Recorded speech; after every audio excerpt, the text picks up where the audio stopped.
Hey guys, how you doing? It's Gavin here from the Growing Younger team, and this is the straight arm pull down band tutorial.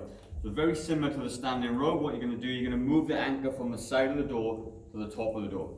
Okay, then you're going to put your arms up nice and straight, and again take some steps back just so this becomes a little bit taut. Then what you're going to do, you're going to slightly bend your hips. Okay, so bend your hips forward, and all this does, you can see the angle of my arm and my body changes a little bit, so a bit further, a bit more range of movement. Then all you're going to do, you're going to keep your chest up nice and tall, keep your core nice and tight, and bring the bands towards, back towards the hips.